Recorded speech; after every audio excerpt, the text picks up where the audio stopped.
क्या सीएम योगी ने तोड़ दिया लाल टोपी वालों का तिलिस्म?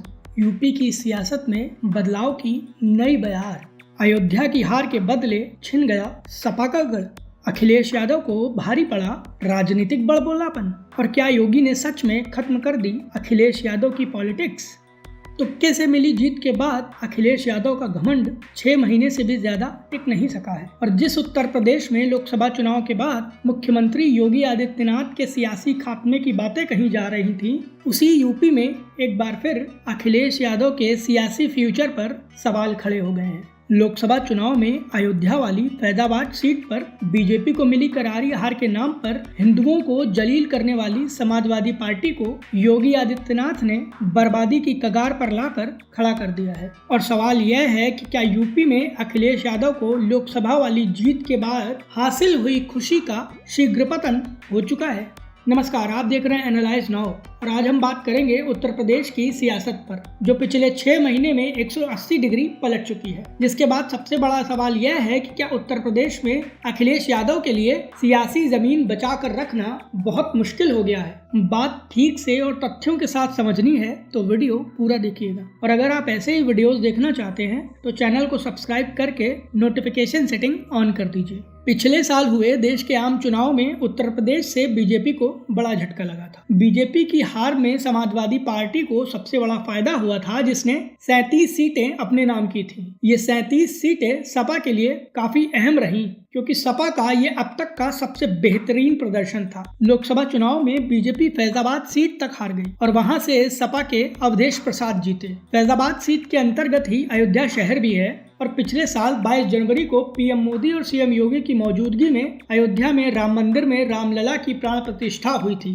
इसके बावजूद फैजाबाद सीट हारने को लेकर विपक्षी दलों ने बीजेपी का नेशनल जोक बना दिया था। अखिलेश यादव तो फैजाबाद से जीते अवधेश प्रसाद को जीत की ट्रॉफी की तरह लेकर घूमते थे। राहुल गांधी ने उन्हें लंबे वक्त तक संसद में अपने बगल की सीट दी थी। इसका सीधा मकसद केवल बीजेपी को नीचा दिखाना था। साथ ही यह नीचा उन हिंदुओं को भी दिखाया गया जिन्होंने राम मंदिर बनवाने वाली पार्टी को उसी क्षेत्र से हरा दिया। लेकिन कहते हैं ना कि बौखलाहट का अंत बुरा होता है, और उसकी शुरुआत हो चुकी है। जब विधायक रहे अवधेश प्रसाद सांसद बने तो खाली हुई मिल्कीपुर सीट के लिए उपचुनाव में अखिलेश यादव ने अवधेश प्रसाद के बेटे को उतार दिया। दूसरी ओर बीजेपी ने जातिगत समीकरणों को साधते हुए चंद्रभानु पासवान को अखिलेश यादव के प्रत्याशी के सामने उतार दिया। योगी आदित्यनाथ ने मिल्कीपुर उपचुनाव को जीतने के लिए पूरी ताकत झोंक दी, और जो परिणाम आए उससे अखिलेश यादव की सिट्टी पिट्टी गुल हो चुकी है। मिल्कीपुर की जीत बीजेपी की उम्मीदों के लिए सियासी तौर पर एक अमृत बनकर आई है। और यही कारण रहा कि दिल्ली विधानसभा चुनाव की जीत का जश्न मनाते हुए पीएम नरेंद्र मोदी ने मिल्कीपुर की जीत का जिक्र भी किया। मिल्कीपुर में बीजेपी को मिली जीत के चलते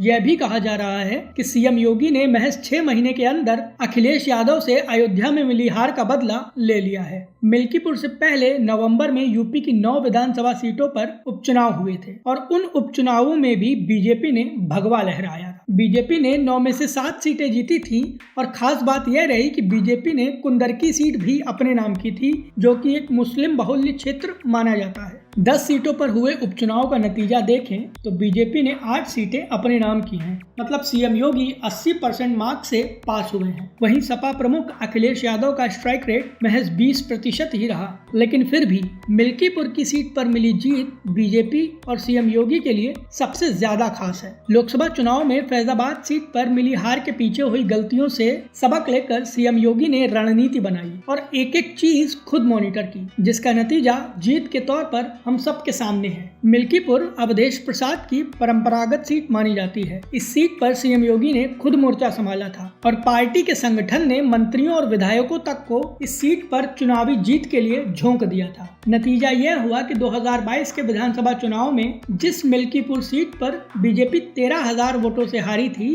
उसी सीट पर उपचुनाव में बीजेपी 61,000 से ज्यादा वोटों से जीत गई है। मिल्कीपुर लंबे समय से समाजवादी पार्टी का गढ़ रही है, और सपा यहां 1991 के बाद से 5 चुनाव अपने नाम कर चुकी है। बीजेपी ने लोकसभा में हुई हार की गलतियों से काफी कुछ सीखा। इसमें जातीय गणित, संगठन की मजबूती, कार्यकर्ताओं की नाराजगी और अपने वोटर्स को घर से निकालने की प्लानिंग जैसे मुद्दों पर ध्यान देना काफी अहम रहा और इसीलिए बीजेपी ने न केवल मिल्कीपुर जीती बल्कि यूपी की अन्य 9 सीटों पर हुए उपचुनाव भी अपने ही नाम कर लिए। लोकसभा चुनाव में बीजेपी को जो झटका लगा था उससे पार्टी ने काफी कुछ सीखा और उसका असर न केवल यूपी बल्कि देश के अन्य राज्यों में भी मिला। बीजेपी ने हरियाणा में 10 साल की एंटी इनकम्बेंसी के बावजूद अब तक की सबसे ज्यादा सीटें जीतकर तीसरी बार राज्य में अपनी सरकार बनाई, तो वहीं महाराष्ट्र में ऐसी प्रचंड जीत हासिल करी जो इतिहास बन गई। बीजेपी की इस सीख का असर उसे दिल्ली में भी मिला। बीजेपी ने दिल्ली में 27 साल बाद सत्ता में वापसी की है। पूरे देश में मोदी लहर होने के बावजूद दिल्ली में अरविंद केजरीवाल का लगातार जीतना